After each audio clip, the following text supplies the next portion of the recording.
Right, time for another one of those walks. 2 cameras, one for Miriam. Got a little bit more of a Spitfire contingent today. Is that everything? Yes, it is. Right. Let's head down. We're kind of midtown, and I think we've got to go downtown towards the Brooklyn Bridge.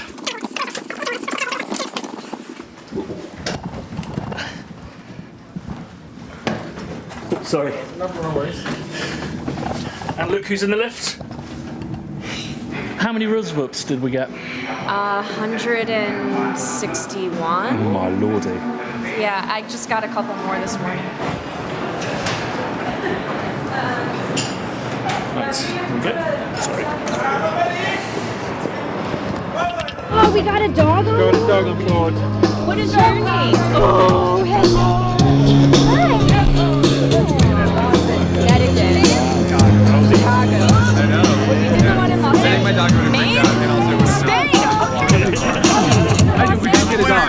Yeah. Traveled the furthest, so yeah, that's. You had one from South Africa. That's right, yeah. Yeah, South Korea, how's that? So guys, I just also wanted to introduce you. So this is Miriam, who's our The email the MD of Spitfire. What's it? It's They call me the general manager of Spitfire Audio Inc., but I just have a really good time doing this. Doesn't feel like an important job, but apparently it is. And then we've got Stuart, who's latest addition to the team. Hello. Sandy, you may know from Modular Mondays.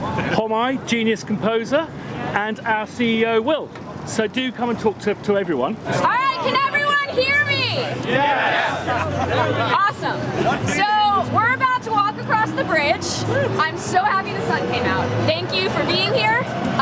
If you haven't walked across the Brooklyn Bridge, just something to note.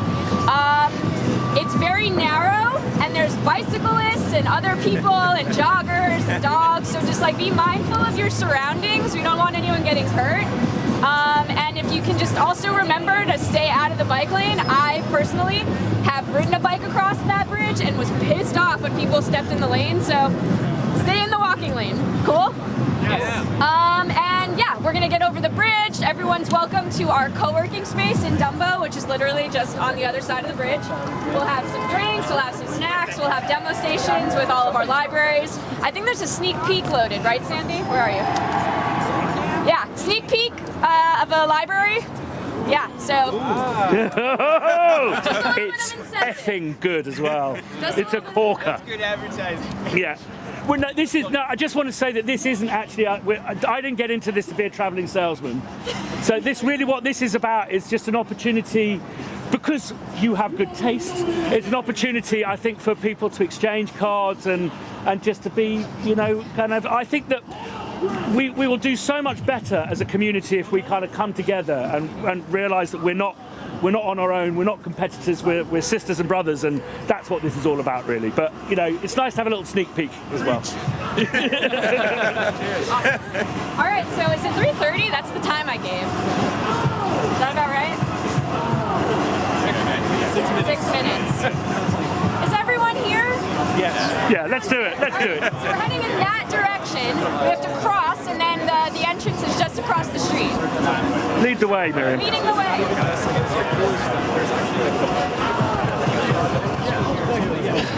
Great, shall we head off? Oh, we're walking. Yeah, let's do it. How you doing, man? Hi, doing well. How are you? Good to meet you. What's your name? Federico. Pleased to meet you, Federico. You from New York? Yes, I am. Excellent. Yeah. And what kind of stuff do you do? Well, what I want to do, I'm still getting into the field. I want to write musical films, TV shows, video games, and anime. Okay, great. Yeah. And what's your kind of instrument? I learned piano. I learned playing piano, but I also play guitar and I sing too. Great. Yeah. I'm getting there. It takes time. I hear, from a lot of friends that it's all a struggling thing where we have to go through and sacrifice time. Yeah. I think that the thing that a lot of people don't understand is that we have 2 jobs, and that is composing and head of department. And I think that whilst you can be a great, fantastic composer, where you have to kind of earn your stripes is head of department. And there's that kind of eternal paradox of people don't give you experience unless you're experienced. You know? That's very true. For me, in general, I learned a lot more from my friends than like reading a book or watching a YouTube video. Like your friends, like I have the community. It's best to know the artists around you. Because when you know them, you get to learn from their style, from what they create, from the stories they write in their music, and that's where I realized I learned the most. Yeah, no, I totally agree. And I think that that's like, you know, when I talk to people who go to music college, and they often say that the biggest thing that they got out of it is the community kind of is making a network of friends and all of that kind of stuff. So it is busy, isn't it? Yeah. This is the thing, because it's cold, it wouldn't be so busy, but New York is always a place. It's a busy place. Maybe next time in like July. Warmer. I love it. This for me is perfect weather, but it's a little bit crisp. I have a friend who calls these kind of days digital days. And it's clear and crisp. Yeah, it's not too bad. Yeah.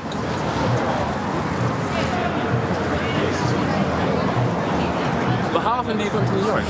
Well, we now have an office, so I mean it was kind of once a year, but now it'll be probably 3 times a year. It's quite good for me because I have I can get direct flights from Edinburgh where I live. I see it. They're not great flights though. It's kind of pretty shitty aircraft. But you know, I actually have a question. I like asking any composer this question because I feel like it gives me insight into how I work. Yeah. So I want to know, when you write music, what is the process that you take in order to like write a melody and get that to come to life onto any work and onto your symphonic stuff? I think I tend to. I used to be much more kind of producer-minded. Yeah. Producer-minded in the sense that I like to start with a beat or start with a sound. But what I tend to do is start at the piano. If I really want to try and nail a decent melody. And I think for me it's understanding the time of day where that kind of stuff occurs.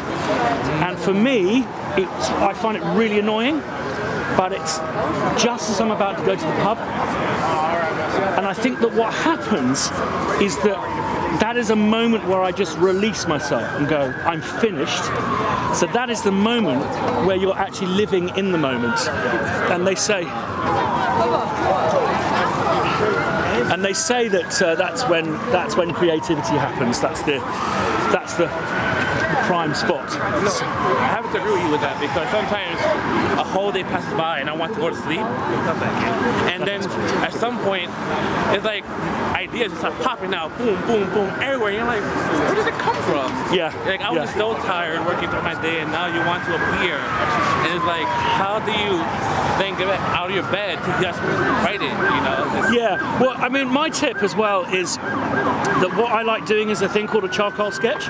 So at that point of the day, just right at the very end, you've got to bear in mind that you've probably been productive. Yeah. So you're in a productive mood. You don't have the fear. And so what I will do is I would just really like no one will ever hear these. Do really embarrassing charcoal sketches, like just in a few minutes. This is the cue I'm working on tomorrow. Blah, blah, blah, blah, blah, blah, blah. And then what happens is I process that whilst I'm sleeping. I process it whilst I'm in the shower. I go, maybe I'll make a bassoon, take that. And it basically means I never ever go to work with a blank screen. You just hit the ground running. I think that's quite a good way of doing it. No, that's so true. From my career, I learned that the hardest thing is to start. Start somewhere. All great composers are procrastinators. I found out that Steve Reich is a massive procrastinator. Really? Massive procrastinator. No way. Puts it off to the last minute all the time. Look at that, isn't that great? It's wonderful. Yeah.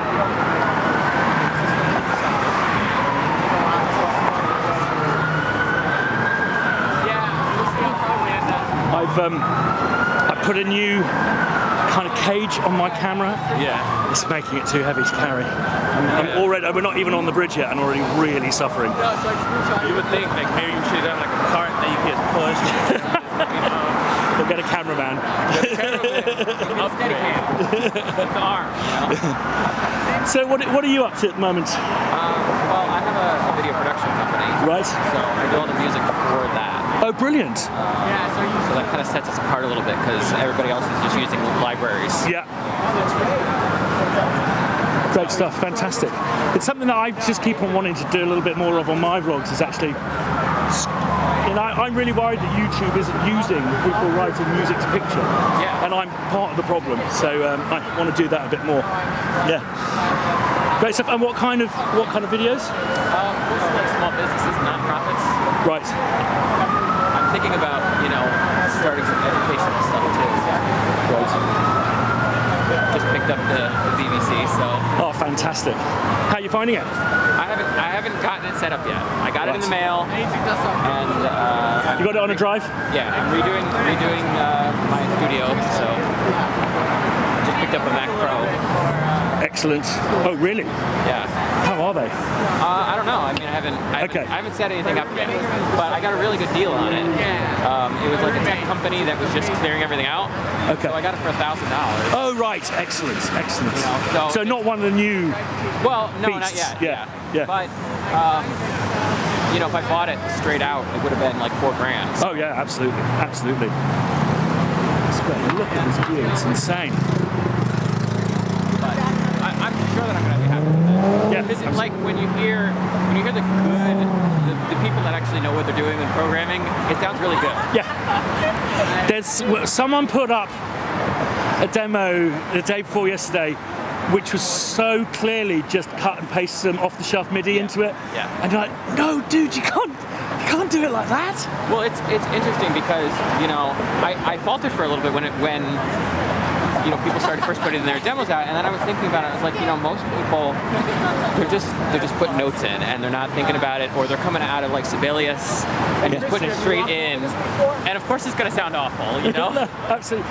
No, I haven't, and I have to admit, I've got a weird vertigo, man-made structures. I get terrible vertigo on, and I drove over the bridge, and I was like, whoa, we're going to walk, and it's even higher. How are you doing? You're all right? Doing good. Excellent. It's good to see you, man. My former students. Oh, brilliant. Another one of my students. And then there's another one here. My name is me. Her name is me. So, yeah. Excellent stuff. And where do you teach? Queens College, Queens City University of New York. Okay, great. School of Music. It's going to be very interesting for us over the next few years.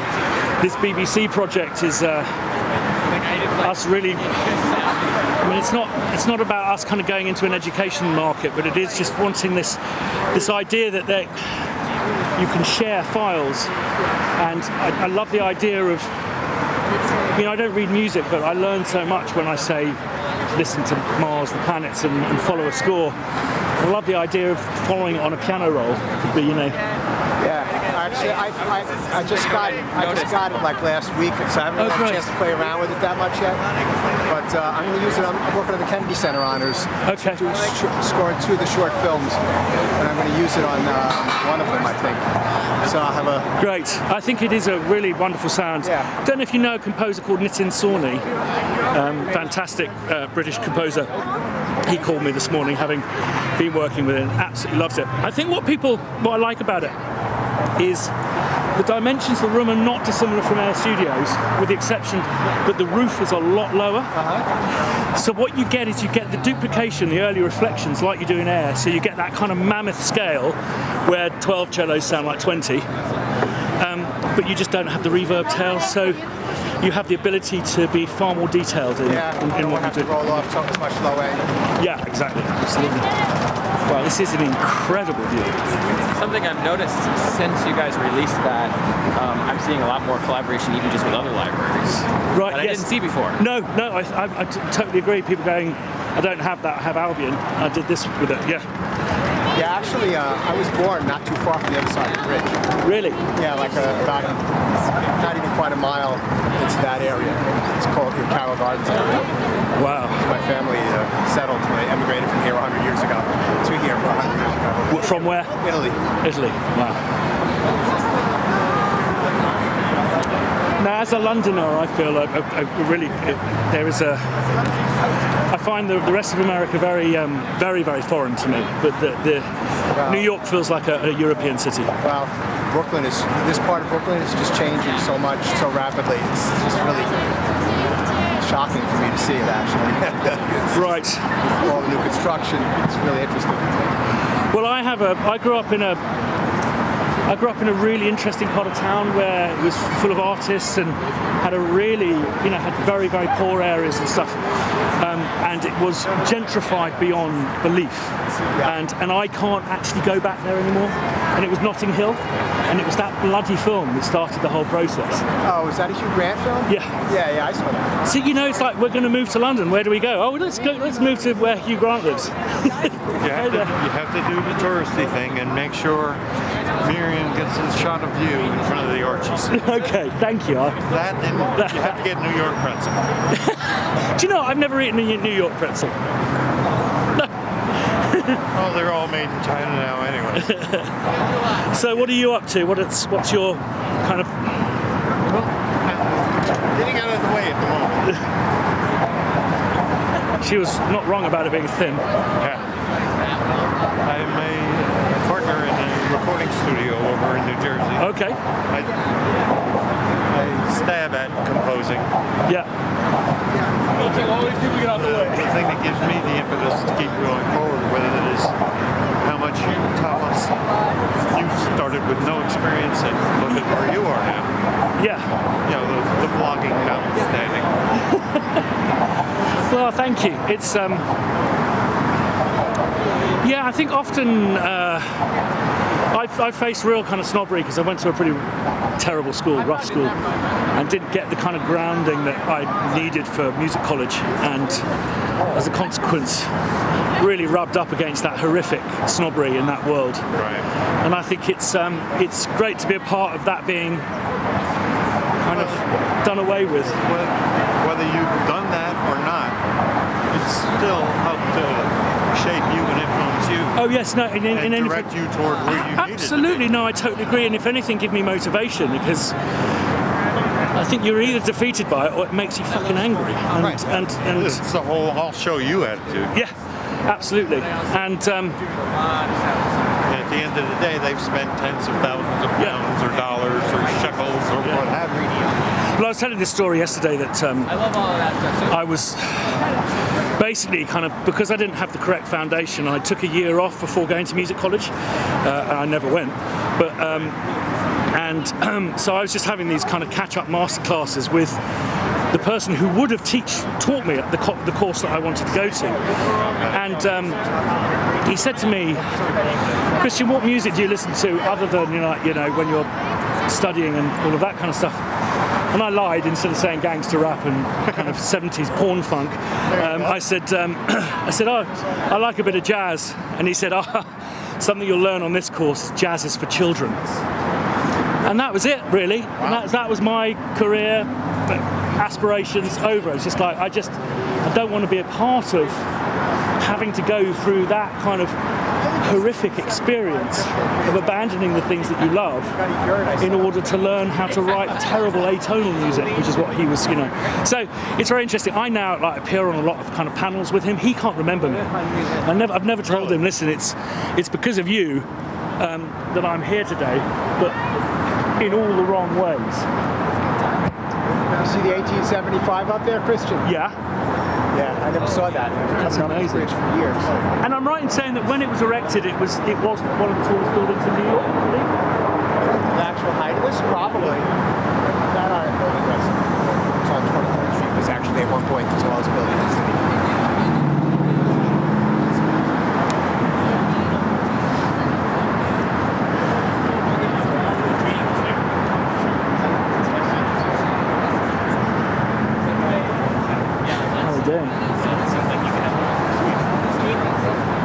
This is great. I'm so happy the sun came. Yeah, look, it is the golden hour.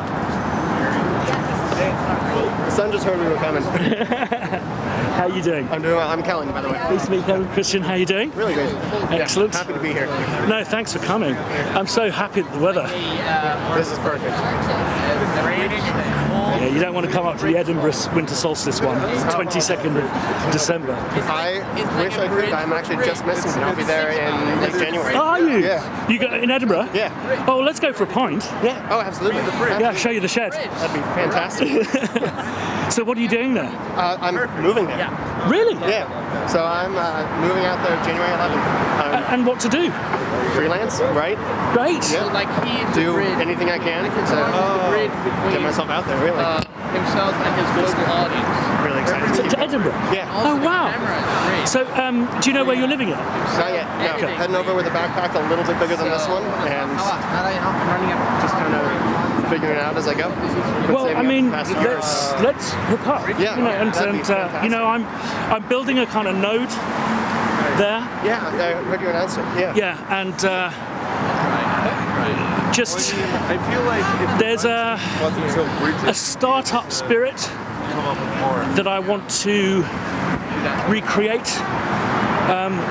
It's not that it's missing from Spitfire, it's just that there's some very fundamental creativity that I'm not, because I don't have a team, I'm not doing at the moment. So I think it's going to be quite interesting. And I think what's quite interesting about Edinburgh is there's not much of a scene there. Yeah. Glasgow's something for you to check out as well. Yeah, I was there last summer and spent a decent amount of time just kind of wandering around.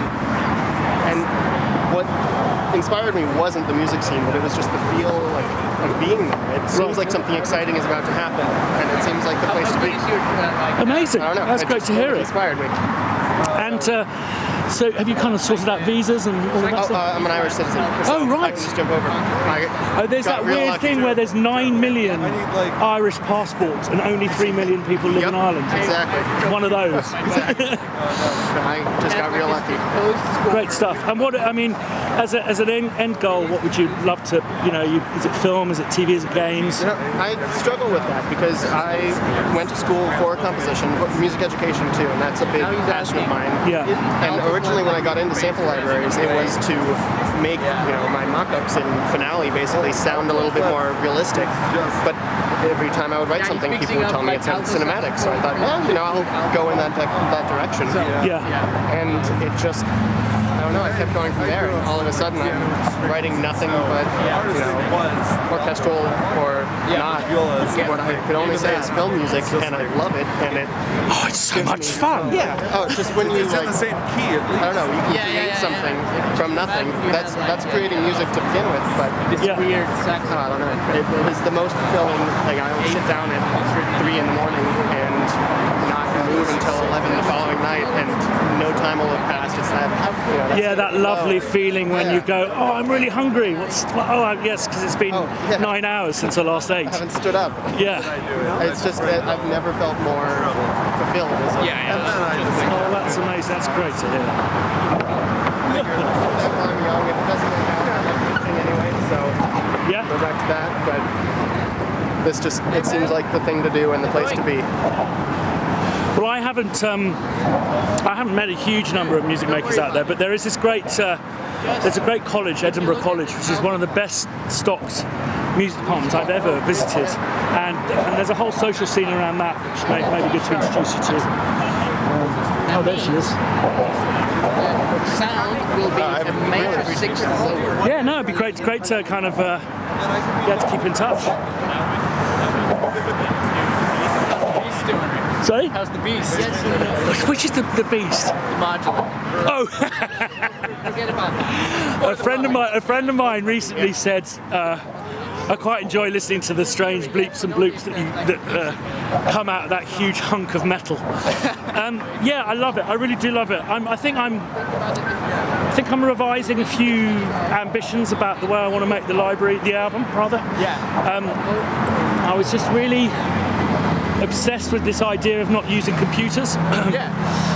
But there's these new interfaces that have come out by expert sleepers, which give you 16 out. Well, it's basically you've got 16 ins from your modular directly into your computer, and now Ableton have brought out all of these CV tools. I think I might kind of go, I'm going to use computers but not as sequencers, as a kind of compromise.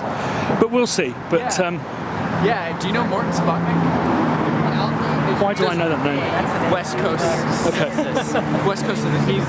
He's here. He's actually God, how old? He's 86 years old. Oh wow. He does Buchla, but I'm studying Okay. under him for Buchla stuff. How cool. Which is cool. And it's a completely, because like, you know, I learned about Modular about at the same time I think you started your stuff, and I really like interested in Modular Yeah. doing. And then I started, you know, like, I mean, he's super avant-garde, like, very much like, no keyboards, no nothing. He started out as a classical musician, and then no keyboards, no nothing. It's just like, he has all these, you know, elaborate metaphors of the easel and how modular is like painting. And it's really cool. But the Buchla, it's a whole different way, because, you know, the control voltages are separate. Yes, I've heard it's a different system. I think what I find kind of interesting about it is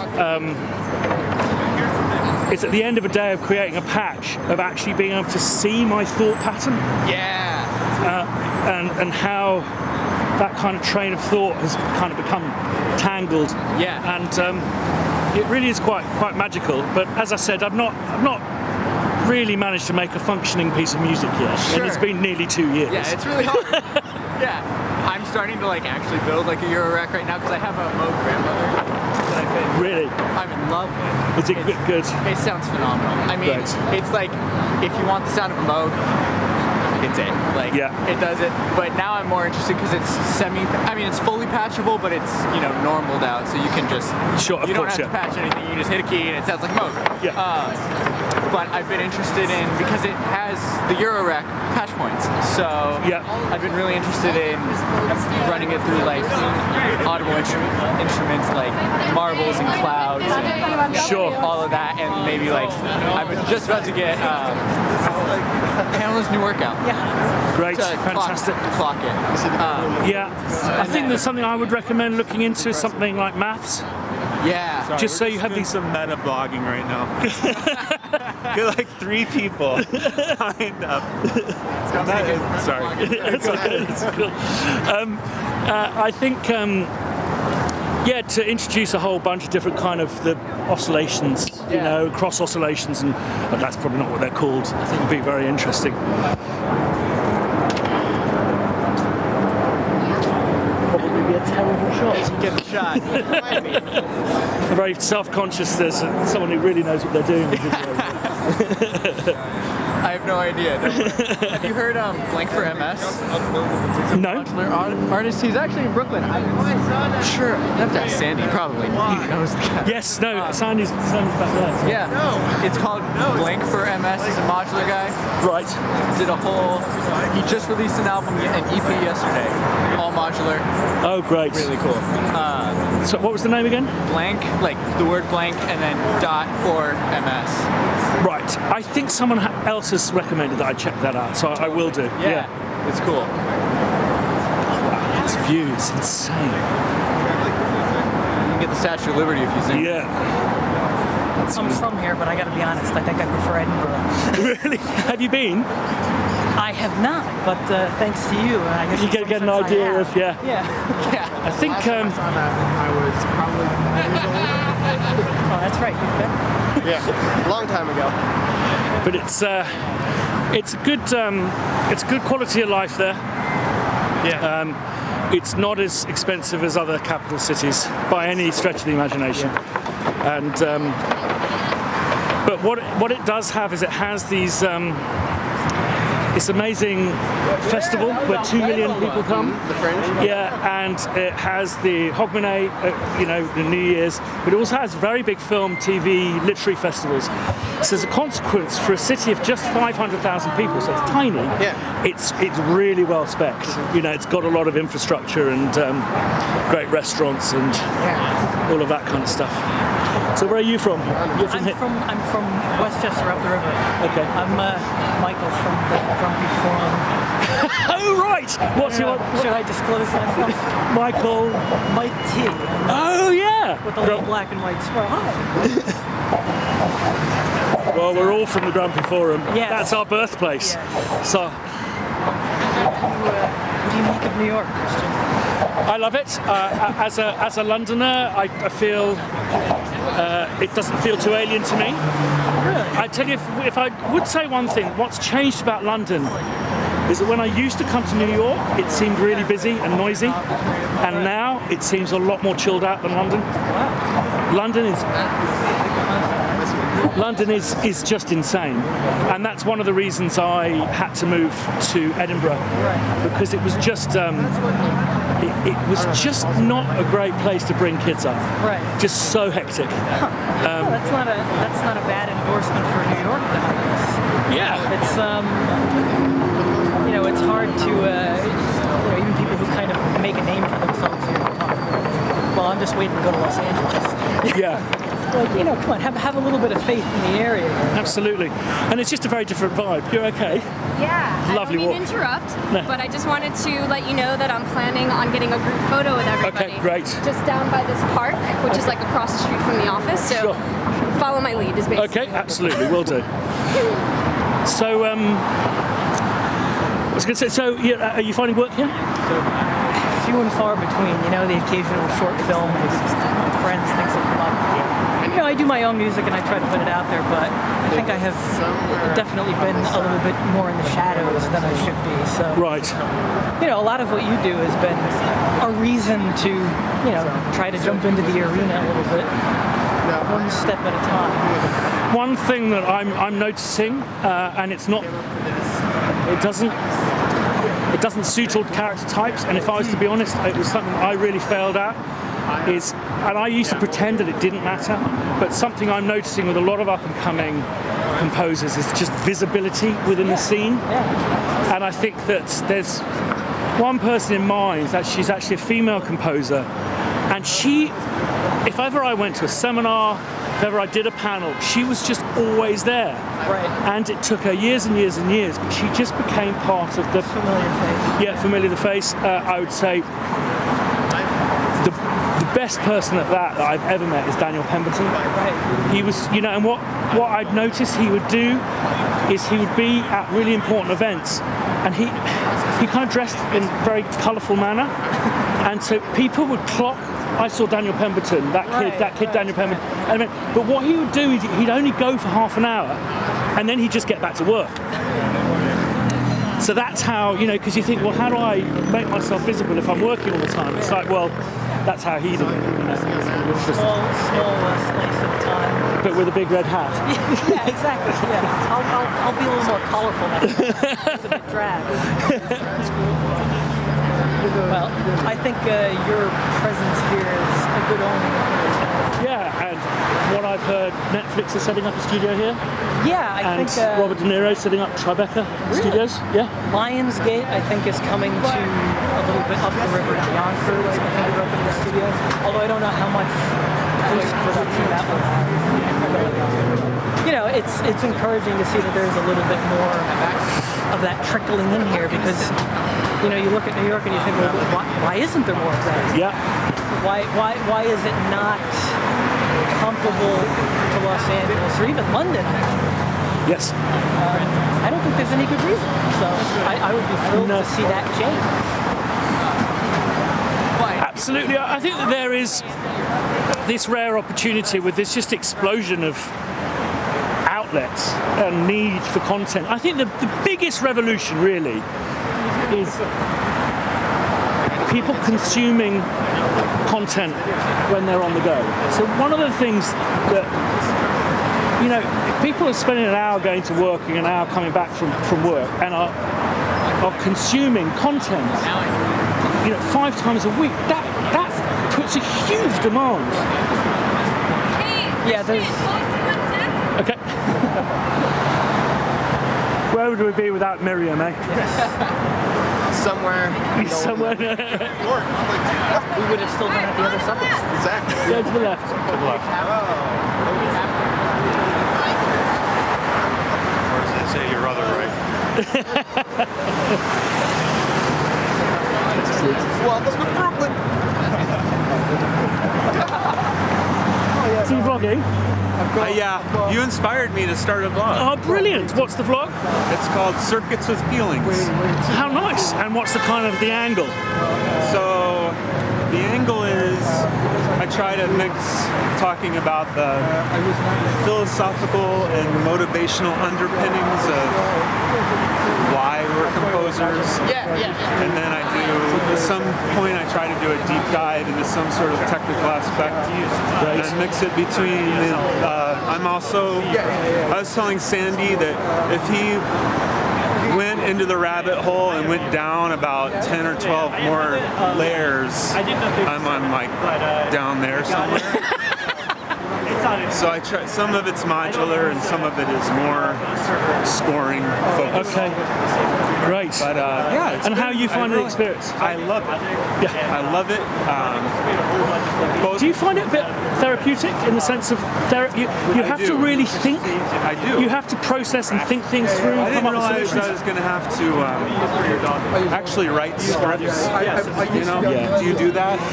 Yeah, that's one of those. I think there's so many times in life where you go, I'm surely not going to have to do it that way, and then you suddenly realise actually it's just better if you do a bit of preparation and a bit of homework. I used to have a company before this, and we were creating some video content, and one of my employees said, "Well, we need to have a script." I said, "We don't need a script. No, we need a script." Yeah. But this is great, though. I mean, good for you. It's really. These are, because basically we used to organise these very expensive events where people would kind of get together and you'd have people just not really kind of socialising, and then we'd sit everyone down and watch a string quartet and stuff, and we kind of come away from it going, well, what did everyone really get out of that? And it was I did one very off the cuff up in Edinburgh. Yeah, I saw and that. Because I think quite a lot of musicians are shy and don't get out much. The action of going for a walk really broke the ice. And by the time you get is a nice way of saying extremely socially awkward. Socially inept. No, so yeah, it worked out very well. So you're enjoying the YouTube. I love it. And I've also used it to interview some of my friends. I just interviewed another composer before this, coming over here. Great. And it's a great experience. And I like the technical side, the graphical part of it. So I'm trying to get an assistant at the moment because I don't quite have the bandwidth. But I've made a few videos that have been really successful, and whilst they look easy, they were incredibly difficult to make. Which part of it? It's when you're combining lots of different media, lots of different cameras, synchronizing stuff, and the editing process I found very difficult. And I really want to up it to there's more videos like that, but I just don't have the bandwidth myself at the moment, so I'm looking for help. So I'm building a little office up in Edinburgh for someone. Coincidentally, my daughter, she graduated from high school last year, and she's taken a couple of years to do some dancing first, but she got into University of Aberdeen. And she's thinking about going there. That's like at the top. I don't know if she's going to go.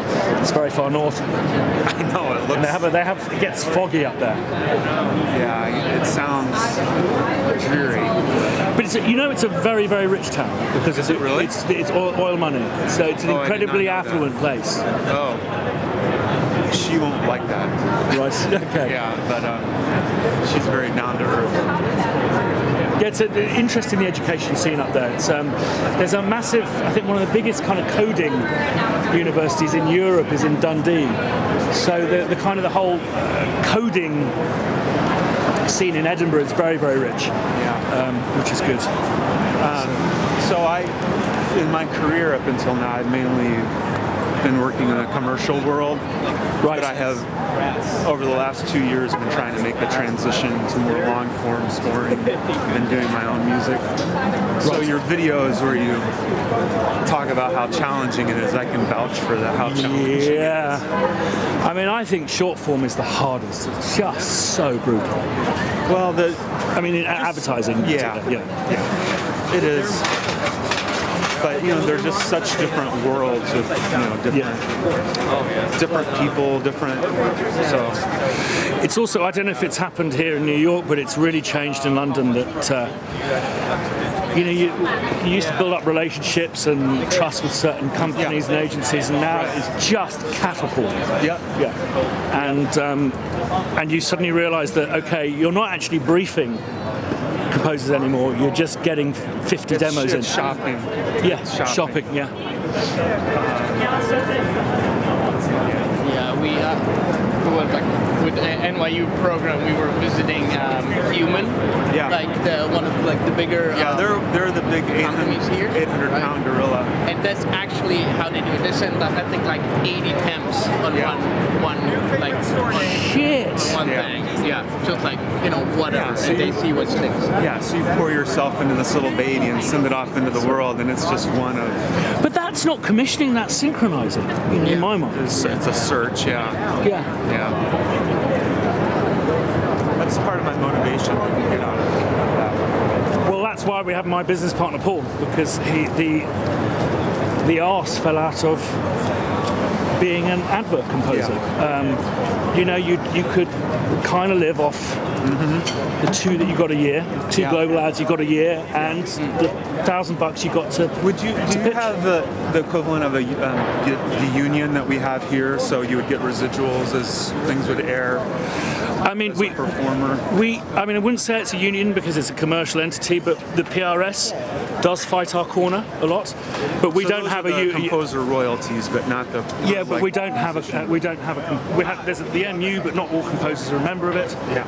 And it's no, we don't have a union, and this is why I think that. Without formalising a union, but actually kind of bringing people together, I think that's an interesting opportunity. Even just to say, you know what you've experienced there, it's just not acceptable.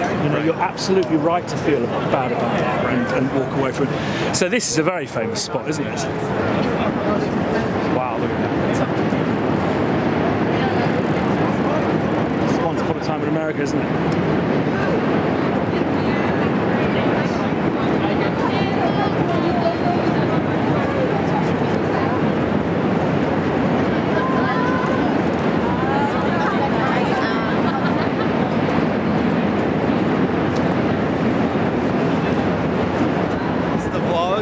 Good to see you again. Hey.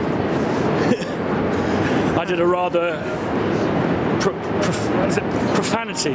profanity littered seminar last night at the NYU. Oh, really? Yeah. I always when I get nervous, I just start swearing and saying really inappropriate things.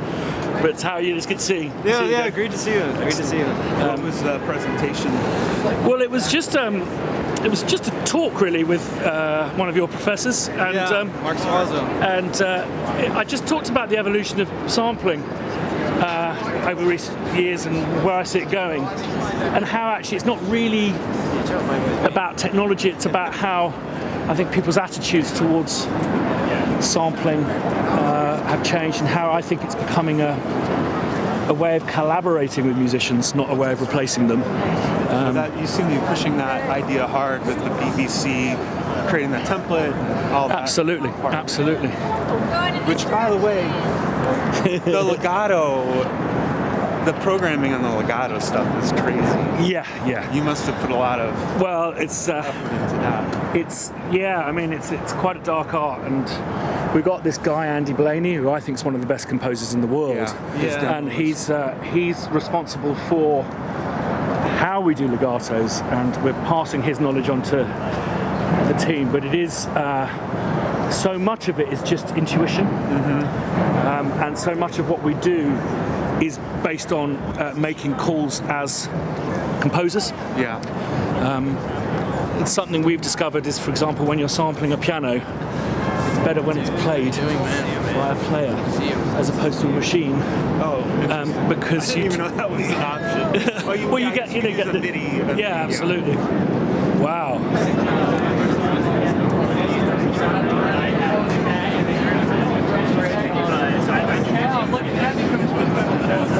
Because it's there's only one possible thing that you can do. How many instances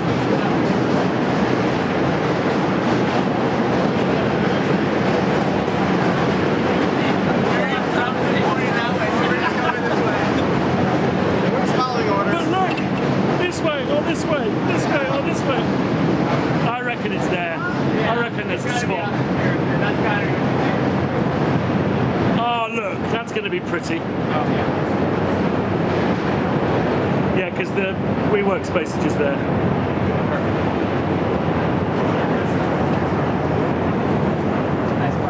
I can hear Miriam's footsteps.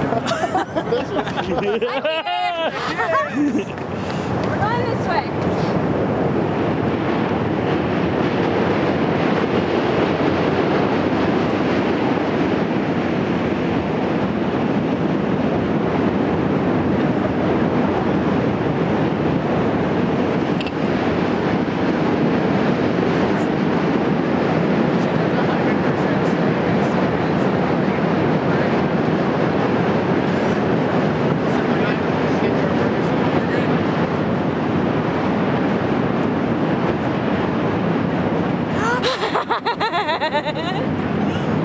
Look at that!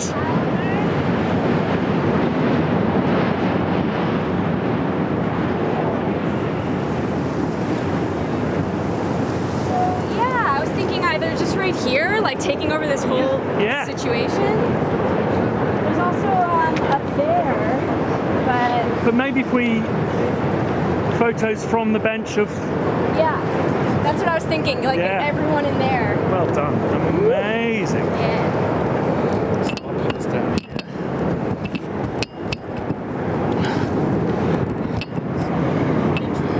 Quick, get the video intro. Oh yeah. Gosh, Jeepers, how cinematic is this? So I think if we all gather for a bit of a group photo.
There's a wide angle. Oh, perfect. Yeah, wide angle is going to be necessary for this one. Remember, nobody smiles. This is New York. Is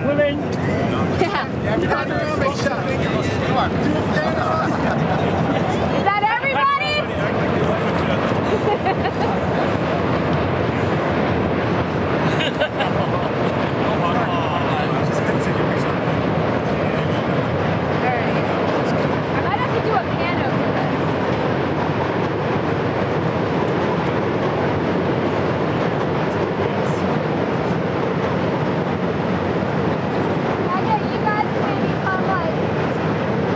Squeeze.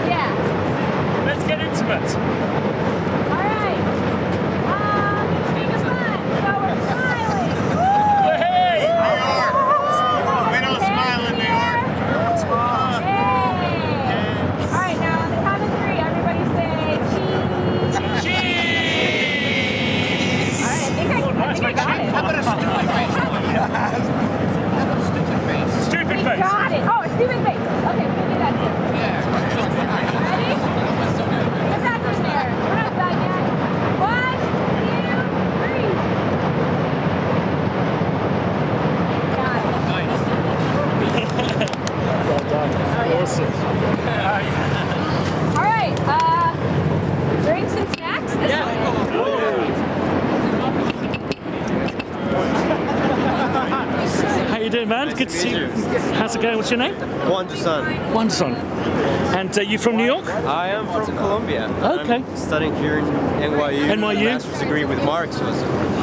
So were you at the thing last night? Yeah, yes. I was there. Yeah, absolutely. I thought we. Thank you so much for all the information. It was really, really cool. Sorry about all the swearing. I felt I was doing masses of kind of inappropriate oversharing as well. That's totally okay. NYU is a happy swear place. But it was a really good crowd of people. Are you enjoying the course? Yes, I love it. I think it's really, really solid. And what's the kind of the key if you were to sell? I think it's just up there. Okay, yeah.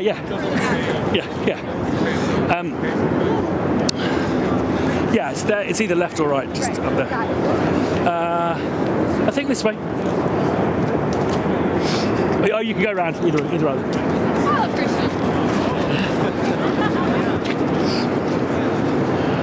So what do you see as the really kind of good facets of it?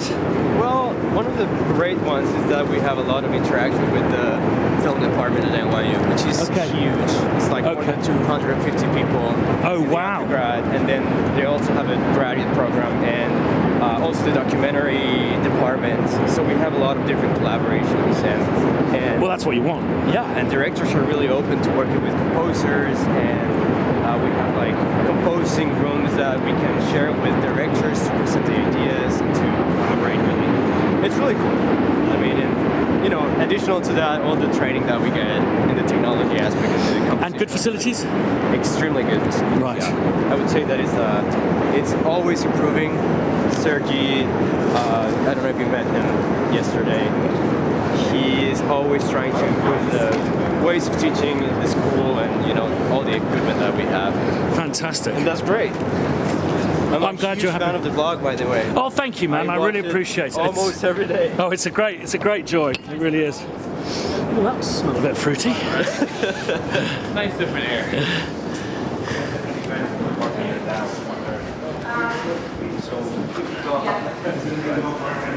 That's okay. We'll manage. I promise everybody will over these and then I'll even be the one to oversee all of that.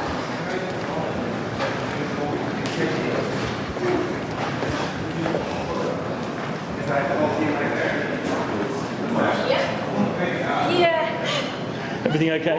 Yeah. I would actually go out.